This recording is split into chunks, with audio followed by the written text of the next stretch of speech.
Peut-être la particularité de mon histoire, c'est le fait d'avoir été infirmier, d'avoir travaillé en psychiatrie, d'avoir ensuite enseigné des contenus de psychopathologie, puis après de m'être retrouvé comme patient. Et donc, comme patient hospitalisé contre sa volonté, même effectivement une fois mis dans un isolement, j'avais ce bagage professionnel. Et donc, c'est peut-être des choses un petit peu particulières qui me marquaient ou qui, au fond, m'ont amené à réfléchir un peu sur ce que peut vivre une personne concernée par la maladie psychique, en particulier dans le cadre de l'hôpital psychiatrique.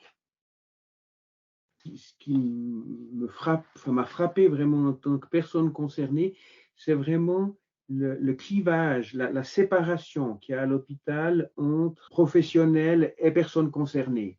C'est comme s'il y avait tout d'un coup un mur infranchissable, comme si on n'avait presque plus une même communauté de destin. Et ça, c'est quelque chose que je ne percevais pas à ce point-là en tant que professionnel. Je me suis rendu compte que j'avais perdu mon travail, que j'étais divorcé, que je voyais plus mon fils depuis 3 ans. Et à un moment donné, de pouvoir faire le pas, de renouer des liens et de voir à quel point, au fond, les personnes sont quand même susceptibles d'actualiser, au fond, les choses, eh ben, c'est vraiment, ça a été pour moi une aide très importante, mais aussi sur le plan identitaire, parce que ça m'a permis de me dire, mais oui, au fond, je suis le même et je peux retrouver des liens que je pensais un peu cassés à tout jamais.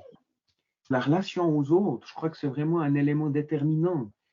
Je suis resté effectivement délirant pendant 4 ans. J'ai pu ne plus être délirant et vraiment retomber sur mes pieds. Et de ce point de vue-là, je pense que c'est vraiment important de garder espoir, quoi, et de se dire qu'il y a des situations qui paraissent extrêmement peu favorables, qu'au fond, statistiquement, ça paraît peu probable qu'il y ait un rétablissement important. Et puis, on voit que, voilà, c'est pas toujours le cas.